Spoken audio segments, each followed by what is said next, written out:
بهترین رپای عاشقی تنها در کانال والیک تی جی. ملک اسما. الو. صدیقه. نشما. داری گفته بودی که دائما دعوتمو قرض داریم. دایور ما. اینا دعوت دارم بیو. مرا شده بینی. چی؟ الو.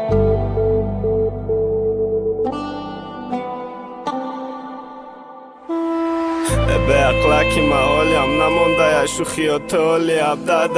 دای سلطره شوکی داد که قصد جانی ما کدک یا تو برقصد کدی اول غریبم کدی بعد آکش مستو پس کدی ای اصلی ای ما رفته من ندادم مرا قد رفتن دا گفتم نرا کی ممانم دا برک جدایی را بین من کدی دعوت دارم دا تویم غم دایش چار پرم کدی تو ما دل سوزی تیم ای سر بمونه دل سوزی تمی باشه نکه تای خونه دا ما سر خورم دا سلانت سر شونه که ما قتید بازی کدم پریزش دعوت نامد بود بریدم بلد بازی دا مقصدم بای دادم بود بدبختی من میخوایی خرسندیم ندادگ روزت سی یکمی مای توی من موندن روزی زود روزت من دیگه کس خوشبختم که نه که تو نتونستی من قتید بدم میخواستم ات باشه نخواستی رشک دوست داری من سبب بیشو کدر رفتنیت یا که سوزانده خواستی بو سوز ما ایتنیت روزی تویوت بشه همه راست ما پشی خانه یکم شیدا پشه شد فترات بینم دخانه وقتا نمیرم که ساعت قدی بیای برای قدی من خونه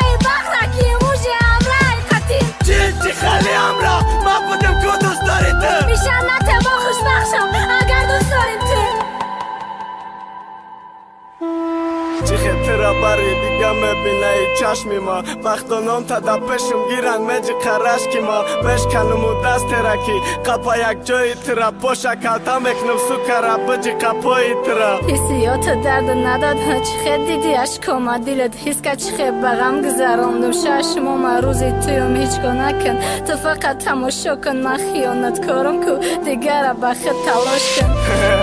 نه ترس خنده که خنده زبی ما توی تا نمیرسم تقدیر تیرا ندید زبی ما سومی قلینگ برا جمع کده میانو مکنده اما شر از خود میکنم اکیال که گلو بنگ دا ای اخیران دیدار اخیران گپ زنیمون میشه گپی اخیران تا بگو بالا بدمال میشه بخ صبر میکنم و شورا بد میکنی راستی کدی چی داد میکنم دوشه در کدی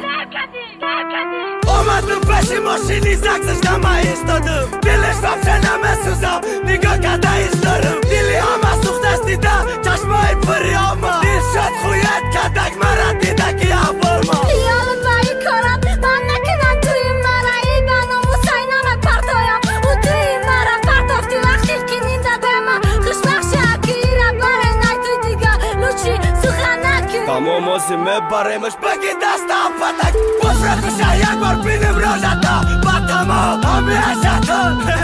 افتی ربی علا کدی دکی زدی خسندی ربی کاردار نشه دیگه یک روی نمکنه فایده وقتا من بسیار دوستت میدارم آیوشوی بایتا صبر کردم نگیرفتی نقابی دا سر دادی مرا خانگیانه داده و پی سر دادی خدمه یک طرف کردم که وی توانه خوش بخشم از زنده دا گرم درم اویا میخوام بخش دانه که به زندگی برام حرام ای فتسانی سفید مای قبرستان بوشه سزا